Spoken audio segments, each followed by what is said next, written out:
Hello everyone and welcome to Smart Cell Biology. Today in this lecture we are going to do biotechnology, principle and application. This is first lecture of biotechnology. In this lecture we are going to do the introduction of this chapter. Before starting the chapter, first we should know about the term biotechnology. जो biotechnology term है वो दो word से मिलकर बनी है, bio और technology. Bio का मतलब होता है लिविंग और टेक्नोलॉजी होगी टेक्निक्स. तो बायोटेक्नोलॉजी क्या होती है? Techniques of using living organism for product and services is biotechnology. Biotechnology में लार्ज स्केल प्रोडक्शन होता है. दो टाइप की होती है biotechnology, conventional biotechnology, traditional biotechnology भी बोल देते हैं इसको, ओल्ड बायोटेक्नोलॉजी भी इसको बोल देते हैं, और एक होती है मॉडर्न बायोटेक्नोलॉजी. कन्वेंशनल, ट्रेडिशनल या ओल्ड बायोटेक्नोलॉजी में पूरे के पूरे ऑर्गेनिज्म का यूज किया जाता था for the product and services. For example curd में हम क्या कर रहे हैं? लैक्टोबैसिलस बैक्टीरिया का यूज कर रहे हैं. और डोसा और इडली में हम किसका यूज कर रहे हैं? सेकेरोमायोसिस सर्विएसी का यूज कर रहे हैं, ईस्ट का यूज कर रहे हैं. मॉडर्न बायोटेक्नोलॉजी में क्या होता है? हम जेनेटिकली मॉडिफाइड ऑर्गेनिजम्स का यूज करते हैं. For example in vitro fertilization या वैक्सीन्स बनाने के लिए या फिर थेरेप्यूटिक ड्रग्स बनाने के लिए भी मॉडर्न बायोटेक्नोलॉजी का यूज किया जाता है. अब जो यूरोपियन फेडरेशन ऑफ बायोटेक्नोलॉजी है उसने हमें एक डेफिनेशन दी है बायोटेक्नोलॉजी की, जिसमें उन्होंने ट्रेडिशनल और मॉडर्न दोनों बायोटेक्नोलॉजी को इंक्लूड किया है. वो डेफिनेशन क्या है? The integration of natural science and organisms, cells thereof molecular analogous for product and services is known as biotechnology. मतलब कि बायोटेक्नोलॉजी क्या होता है? नेचुरल साइंस, ऑर्गेनिज्म और सेल्स और मॉलिक्यूलर एनालॉगस को आपस में मिला के जो हम प्रोडक्ट्स और सर्विसेज हमें मिलती है उसी को क्या कहते हैं? बायोटेक्नोलॉजी बोलते हैं, according to European Federation of Biotechnology. इस डेफिनेशन में इन्होंने दोनों ट्रेडिशनल और मॉडर्न बायोटेक्नोलॉजी को इंक्लूड किया है. अब हमने पढ़ा कि मॉडर्न बायोटेक्नोलॉजी में हम जेनेटिकली मॉडिफाइड ऑर्गेनिजम्स का यूज करते हैं. तो क्या होते हैं genetically modified organism? These are the organism जिनके जीन्स में कुछ ना कुछ मॉडिफिकेशन हुई हो, कुछ ना कुछ मैनिपुलेशन हुई हो, उन ऑर्गेनिजम्स को क्या बोलते हैं? जेनेटिकली मॉडिफाइड ऑर्गेनिजम्स बोलते हैं. What are the principle of biotechnology? Biotechnology के दो प्रिंसिपल्स हैं. एक तो हो गया जेनेटिक इंजीनियरिंग और एक होता है बायोप्रोसेस इंजीनियरिंग. जेनेटिक इंजीनियरिंग क्या होता है? सबसे पहले जेनेटिक इंजीनियरिंग में हम रिकॉम्बिनेंट डीएनए बनाते हैं. मतलब कि जब भी डीएनए के अंदर हम कुछ चेंज करेंगे तो जो नया डीएनए बनता है उसको बोलते हैं रिकॉम्बिनेंट डीएनए. रिकॉम्बिनेंट डीएनए बनाएंगे, फिर उस रिकॉम्बिनेंट डीएनए को ट्रांसफर करते हैं किसके अंदर? होस्ट के अंदर, जिसको क्या बोलते हैं? जीन ट्रांसफर बोलते हैं. फिर होस्ट की बॉडी के अंदर हम उस रिकॉम्बिनेंट जीन को क्या कराते हैं? कॉपी कराते हैं, जिसको बोलते हैं जीन क्लोनिंग. ये तो हो गया जेनेटिक इंजीनियरिंग. इस पूरे चैप्टर में हमें सिर्फ जेनेटिक इंजीनियरिंग के बारे में ही पढ़ना है. Next is bioprocess engineering. Biochemical engineering provide a sterile environment to enable the growth of the desirable gene. मतलब कि जो भी ये हमें जीन मिलेगा, यहाँ पे डिजायरेबल जीन मिलता है, उसकी ग्रोथ के लिए एक स्टेराइल एनवायरनमेंट देना क्या होता है? बायोप्रोसेस इंजीनियरिंग होता है. स्टेराइल एनवायरनमेंट मतलब कि कंटेमिनेशन फ्री एनवायरनमेंट. अब इसका मतलब ऐसा नहीं है कि वहां पे कोई डबरी वगैरह नहीं होना चाहिए, कूड़ा वगैरह नहीं होना चाहिए. इसका मतलब है कूड़ा तो होना ही नहीं चाहिए, प्लस और कोई ऐसा जीन भी नहीं होना चाहिए जो कि हमारे डिजायरेबल जीन की ग्रोथ को हैम्पर करे.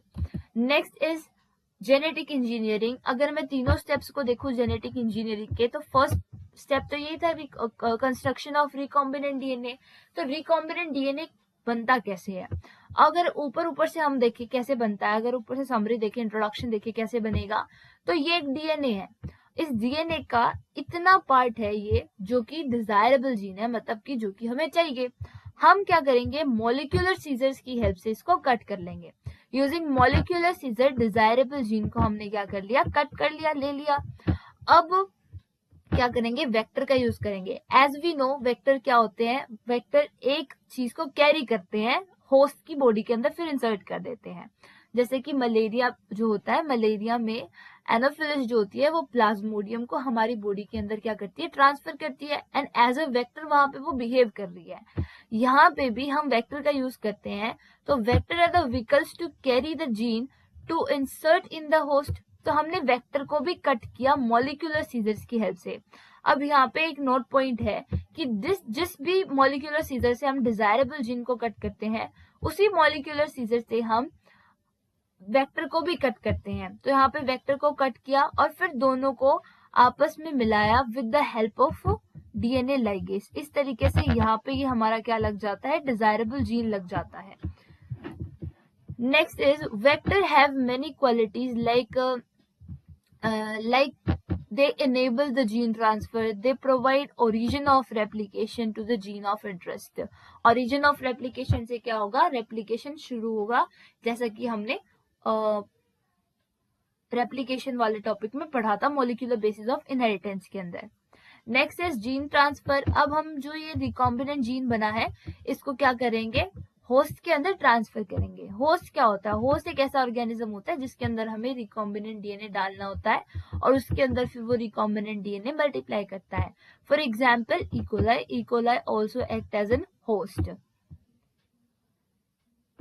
जीन क्लोनिंग क्या प्रोसेस होता है, it is the process of making copies of gene in the host. For example हमने ये रिकॉम्बिनेंट डीएनए डाला और इसकी कॉपीज बन रही है उसके अंदर, उसी प्रोसेस को क्या बोलते हैं, जीन क्लोनिंग बोलते हैं। नोट पॉइंट है the traditional hybridization technique like in plants and animal breeding uses desirable as well as non desirable gene. In genetic engineering, मतलब जो मॉडर्न इंजीनियरिंग है, मॉडर्न बायोटेक्नोलॉजी है, यूजिंग मॉलिक्यूलर सीजर हम क्या करते हैं, सिर्फ डिजायरेबल जीन को ही यूटिलाइज करते हैं। अब पहला रिकॉम्बिनेंट डीएनए कैसे बना। First recombinant DNA is constructed in the year 1972 by Stanley Cohen and Herbert Boyer. इन दोनों ने मिलकर क्या बनाया था, पहला रिकॉम्बिनेंट डीएनए बनाया था। They did this by linking an antibiotic resistant gene with the native plasmid of Salmonella typhimurium। किस तरीके से इन्होंने बताया था ये, जैसे कि इस तरीके से Salmonella typhimurium था, उसको इन्होंने कट किया, डिजायरेबल जीन लिया और ये किस तरीके से इन्होंने बनाया था, जैसे कि ये एक एंटीबायोटिक रेजिस्टेंट जीन है, ये Salmonella typhimurium है, इसमें से अब ये एक एंटीबायोटिक है, एंटीबायोटिक जीन हमने यहाँ से कट किया इस तरीके से ये, और यहां से हमने वेक्टर को कट किया और अटैच करके हमने इसको किसके अंदर डाला, सैल्मोनेला टाइफीरियम के अंदर डाला। इस तरीके से हमने हर्बर्ट बोयर और स्टेनली कोहेन ने पहला रिकॉम्बिनेंट डीएनए बनाया। What are the steps involved in biotechnology. अब इन फर्दर लेक्चर जो भी इस चैप्टर के आगे लेक्चर होंगे उसमें हम इन्हीं सभी स्टेप्स को पढ़ेंगे। सबसे पहला स्टेप क्या होगा बायोटेक्नोलॉजी का, जब हम जेनेटिक इंजीनियरिंग करते हैं तो सबसे पहला स्टेप क्या होगा, सबसे पहले तो हमें ये देखना होगा कि जो भी हमारा डिजायरेबल जीन है वो किस डीएनए के अंदर है और फिर हमें उस डीएनए को आइसोलेट करना पड़ेगा उस सेल से। तो पहला प्रोसेस रहता है identification and isolation of DNA. फिर दूसरा प्रोसेस रहता है fragmentation of DNA using restriction enzyme. Restriction enzymes क्या होते हैं, मॉलिक्यूलर सीजर्स होती हैं। अब हमने आइसोलेट कर लिया डीएनए को, आइडेंटिफाई कर लिया कि हाँ भाई हमारा डिजायरेबल जीन जो है वो इस डीएनए के अंदर है, फिर हमने उसको आइसोलेट कर लिया, उसको निकाल लिया। फिर हम क्या करेंगे, उसके फ्रेगमेंट्स बनाएंगे, उसके छोटे छोटे टुकड़े बनाएंगे ताकि हमें क्या मिल जाए, हमारा डिजायरेबल जीन मिल जाए। उसके टुकड़े किसकी हेल्प से हम बनाएंगे, रिस्ट्रिक्शन एंजाइम की हेल्प से बनाएंगे, जिसको क्या बोलते हैं, मॉलिक्यूलर सीजर बोलते हैं। फिर क्या करेंगे, हम इन फ्रेगमेंट्स को सेपरेट करेंगे क्योंकि हमें तो क्या चाहिए, अपना डिजायर्ड जीन चाहिए। तो इनको सेपरेट करते हैं with a process name as gel electrophoresis. Gel electrophoresis से हम इनको क्या करेंगे, सेपरेट करेंगे और अपने डिजायरेबल जीन को यहाँ से आइसोलेट कर लेंगे। फिर उस डिजायरेबल जीन की हम क्या करेंगे, मल्टीपल कॉपीज बनाएंगे। ऐसा क्यों करते हैं, अब ये बायोटेक्नोलॉजी का जो प्रोसेस होता है जेनेटिक इंजीनियरिंग, ये बहुत सेंसिटिव प्रोसेस होता है। ऐसा पॉसिबल नहीं होता कि हम पहली बारी में ही सही रिकॉम्बिनेंट डीएनए बना दे। तो इसलिए हम बार बार तो किसी का डीएनए आइसोलेट नहीं करेंगे किसी सेल से, तो हम क्या करते हैं, अपने डिजायर्ड जीन की बहुत सारी कॉपीज बना लेते हैं और फिर अगर हमसे गलत हो जाता है तो हम उसकी दूसरी कॉपी यूज कर लेते हैं। तो फिर अब हम डिजायरेबल जीन को आइसोलेट करके क्या बनाएंगे, उसकी मल्टीपल कॉपीज बनाएंगे with the process name as amplification. Of desired gene, जिसको कौन सी टेक्निक से हम इसको करते हैं, पीसीआर से करते हैं, पॉलीमरेज चेन रिएक्शन से। फिर हम क्या करेंगे, इस डिजायरेबल जीन को वेक्टर से अटैच करेंगे, फिर उसको होस्ट के अंदर ट्रांसफर करेंगे, फिर हम उसको लार्ज अमाउंट में प्रोड्यूस करते हैं बायो रिएक्टर्स के अंदर, फिर हम उसकी डाउन स्ट्रीमिंग प्रोसेसिंग कराते हैं, मतलब कि प्रोडक्ट को आइसोलेट किया जाता है, फिर उसको उसकी मार्केटिंग की जाती है। तो ये स्टेप होते हैं बायोटेक्नोलॉजी के।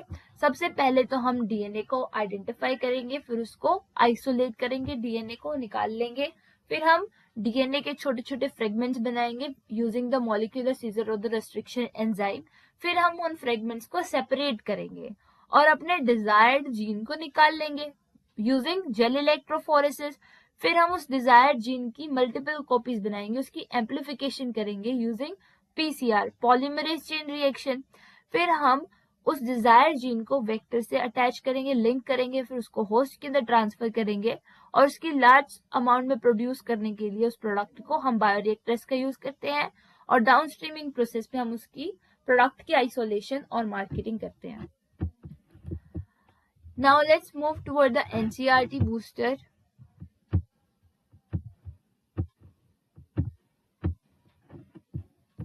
Biotechnology deals with the technique of using live organism or enzyme from the organism to produce product and processes useful to humans। मतलब कि बायोटेक्नोलॉजी एक ऐसा प्रोसेस है जिसमें हम एंजाइम्स या ऑर्गेनिजम्स का यूज करते हैं टू प्रोड्यूस प्रोडक्ट्स जो कि हम ह्यूमंस के लिए यूजफुल होते हैं। In this sense, making curd, bread and wine, which are all microbe-mediated process, could be thought as a form of biotechnology। और ये कौन सी फॉर्म है बायोटेक्नोलॉजी की? ओल्ड फॉर्म है, ट्रेडिशनल फॉर्म है। However, it is used in a restricted sense today to refer such of those processes which use genetically modified organism to achieve the same on a large scale। इसको हम क्या बोलते हैं? Modern biotechnology बोलते हैं। Further, many other processes techniques are also included under biotechnology, for example, in vitro fertilization, leading to the test tube baby, synthesis of gene using it, developing a DNA vaccine or correcting a defective gene are all the part of biotechnology। because हम इस पे क्या कर रहे हैं, या तो jeans को मॉडिफाइड कर रहे हैं या ऑर्गेनिज्म का यूज करके हम अपने वेलफेयर के लिए कर रहे हैं, जो भी कर रहे हैं हम ऑर्गेनिज्म को यूज करके, दूसरे ऑर्गेनिजम्स को यूज करके ह्यूमन वेलफेयर के लिए कर रहे हैं, तो वो बायोटेक्नोलॉजी के अंदर आता है। The European Federation of Biotechnology (EFB) has given the definition of biotechnology that encompasses both the traditional view and the modern biotechnology। The integration, ये क्या definition इन्होंने दी थी? The integration of natural science and organism, cells, parts thereof, molecular analogous for product and services is known as biotechnology। मतलब कि वही बात है, natural science, organism और सेल्स और मॉलिक्यूलर एनालॉगस का integration for the product and services for human welfare, यही बात इन्होंने बोली। नेक्स्ट है principle of biotechnology. So there are two principle of biotechnology, genetic engineering और बायोप्रोसेस इंजीनियरिंग। जेनेटिक इंजीनियरिंग में क्या होता है, हम रिकॉम्बिनेंट डीएनए बना के उसको ट्रांसफर करते हैं होस्ट के अंदर, फिर हम क्या करेंगे, उसकी कॉपीज बनाएंगे, उसकी क्लोनिंग कराएंगे। और जो बायोप्रोसेस इंजीनियरिंग होती है उसमें हम डिजायरेबल जीन की ग्रोथ के लिए हम उसको क्या देते हैं, सुटेबल या फिर स्टेराइल एनवायरनमेंट देते हैं या फिर कंटेमिनेशन फ्री एनवायरनमेंट देते हैं ताकि उसकी ग्रोथ हैम्पर ना हो। You probably appreciate the advantages of sexual reproduction over asexual reproduction। The former provides opportunities for variation and formulation of unique combination of genetic setup, some of which may be beneficial to the organism as well as the population। Asexual preserves the genetic information while the sexual permits variation। इसमें क्या बोल रहे हैं कि हमें पता है भाई सेक्सुअल रिप्रोडक्शन को क्यों इतनी ज्यादा एडवांटेजेस है सेक्सुअल रिप्रोडक्शन की as compared to asexual reproduction. क्यों? क्योंकि जो सेक्सुअल रिप्रोडक्शन है उसके अंदर जेनेटिक इंफॉर्मेशन चेंज होती है, वेरिएशंस आती हैं जो कि एसेक्सुअल रिप्रोडक्शन के अंदर इतनी हमें देखने को नहीं मिलती. Traditional hybridization procedures used in plants and animal breeding are very often leading to inclusion and multiplication of the undesirable genes along with the desirable genes. जो ट्रेडिशनल हाइब्रिडाइजेशन थी या ट्रेडिशनल बायोटेक्नोलॉजी थी, उसके अंदर जो डिजायरेबल जीन था उसकी multiplication तो हो रही थी, लेकिन अनडिजायरेबल जीन की भी मल्टीप्लिकेशन हो रही थी. फिर आया रिकॉम्बिनेंट डीएनए या फिर मॉडर्न बायोटेक्नोलॉजी, जिसमें हम मॉलिक्यूलर सीजर्स की हेल्प से सिर्फ डिजायरेबल जीन की मल्टीप्लिकेशन कराते हैं.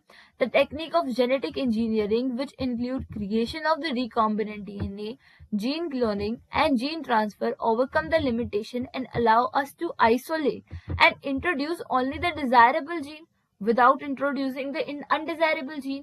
क्योंकि हम क्या कर रहे हैं, अगर हम यहाँ पे देखें तो मॉलिक्यूलर सीजर की हेल्प से हम सिर्फ यहाँ से डिजायरेबल जीन को ही ले रहे हैं, बाकी का जो पार्ट है हम उसको नहीं ले रहे, वो अनडिजायरेबल जीन को नहीं ले रहे हैं. तो यही बोल रहे हैं कि जो मॉडर्न बायोटेक्नोलॉजी थी उसने ये समस्या खत्म कर दी. Do you know the likely fate of a piece of DNA which is somehow transferred into an alien organism? Most likely this piece of DNA would not be able to multiply itself in the progeny cells of the organism, but when it is integrated into the genome of recipient, it may multiply and be inherited along with the host. ऐसा क्यों होता है? Because of vector. क्योंकि vector जो होता है, हमने note point में पढ़ा था कि वेक्टर के पास कुछ ना कुछ प्रॉपर्टीज होती हैं. फॉर एग्जाम्पल उसके पास ओरिजिन ऑफ रेप्लिकेशन होता है, जिसकी वजह से जो हमारा रिकॉम्बिनेंट डीएनए है, हमारा जो डिजायर्ड जीन है, उसकी कॉपीज बनती है किसके अंदर? होस्ट डीएनए, होस्ट बॉडी के अंदर. This is because alien piece of DNA has become a part of a chromosome which has the ability to replicate. और ये ability इसके अंदर कहाँ आती है? In a chromosome there is a specific DNA sequence that is known as origin of replication, which is responsible for initiating replication. Therefore, multiplication of any alien piece of DNA in an organism, it needs to be a part of chromosome. और वो chromosome का part कब बनेगा? जब उसके अंदर क्या होगा? Origin of replication होगा. और desirable gene के अंदर हम origin of replication कहाँ से लाएंगे? Using the vector. Thus, an alien DNA is linked with the origin of replication so that alien piece of DNA can replicate and multiply itself into the host organism. This can also be known as cloning or making multiple identical copies of any template DNA. Let us now focus on the first instance of the construction of an artificial recombinant DNA. The construction of first recombinant DNA emerged from the possibility of linking a gene encoding antibiotic resistance with a native plasmid autonomously replicating circular extrachromosomal DNA of Salmonella typhimurium.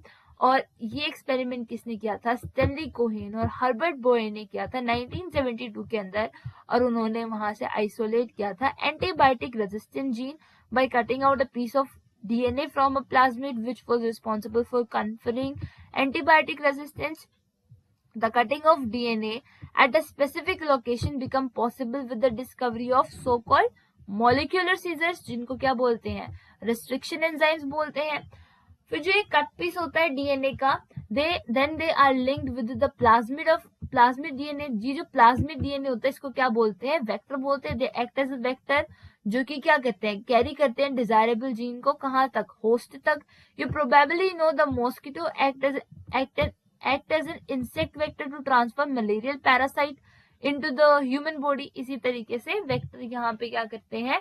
As a career work करते हैं to transfer the desirable gene into the host. In the same way plasmid can also be used as a vector to deliver an alien piece of DNA into the host.